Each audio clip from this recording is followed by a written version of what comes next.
How do we inspire ourselves or others to observe mitzvahs? How do we do it? So there are two schools of thought.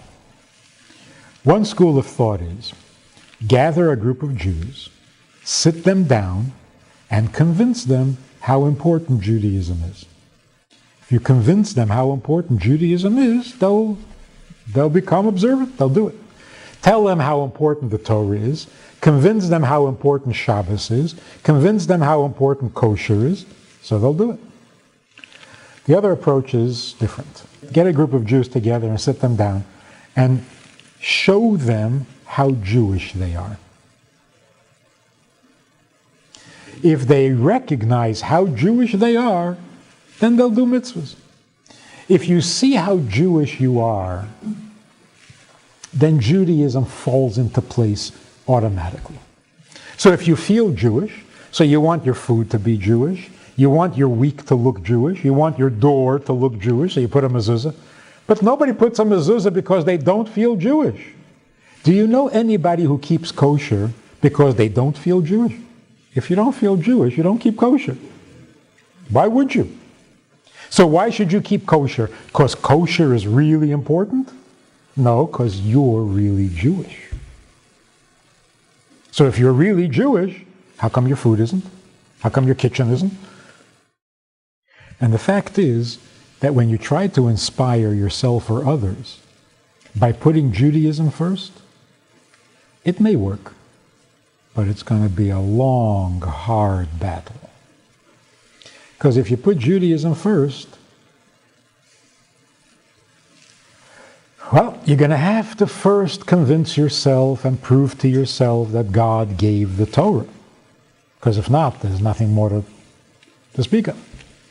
After you're convinced that God gave the Torah, now you have to convince yourself that the Torah we have is the same Torah that He gave. Once you convince yourself that that's the case, now you have to convince yourself that the 10 Commandments are still necessary. Then you got to convince yourself that the other commandments are necessary. So if I convince you that kosher is very important, you'll keep kosher. Why would you keep Shabbos? Oh, so I'm going to have to convince you that Shabbos is important. Now you'll keep Shabbos.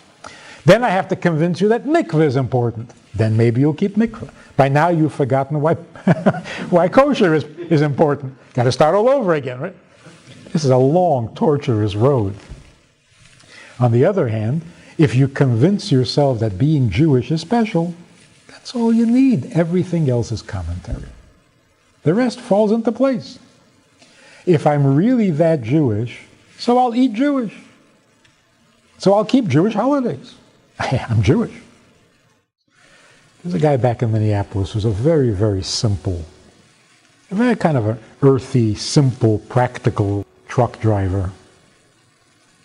And his wife had started keeping kosher. He corners me one day, and very angrily he says, I'm supposed to start keeping kosher at my age? Give me one good reason, and don't give me no philosophy. So I said, you should keep kosher because non-Jews don't. He said, oh, okay. Can't argue with that. Non-Jews don't keep kosher. Why? Because it's not a non-Jewish thing, it's a Jewish thing. So what are you saying? Why should Jews do Jewish things? He was saying, why should I keep kosher? In other words, tell me how important kosher is. Put Judaism first. My answer to him was, no, don't put Judaism first. Put the Jew first. And then all your questions disappear. Even people who are not at all observant will tell you that just because they don't keep the mitzvahs doesn't mean that they're any less Jewish than the chief rabbi of Israel. And they're right. But it's because of that that you should do mitzvahs. That's not a reason not to. That's the best reason to keep the mitzvahs. It's like if a husband says, I don't do the things my wife wants me to do. I'm not very helpful to her. I'm not very considerate of her. But that's okay because she really loves me and will never divorce me. So We are so committed to each other that I don't have to be nice to her. Why? Because we're really committed to each other. Now, technically speaking, he's right. No matter what he does, they're going to stay married because they're really committed to each other. But is that a reason not to be nice? Or is that the best reason to be? If she is so devoted to you and so married to you that you're going to stay married even if you're not nice, that's the best reason to be nice. Why, are you nice only if she's going to divorce you? So if the only thing that inspires you is a threat, Judaism has no threats. It's not keep Shabbos or you're not Jewish. There's no threat. In fact, there's a promise. No matter how bad you get, you're Jewish.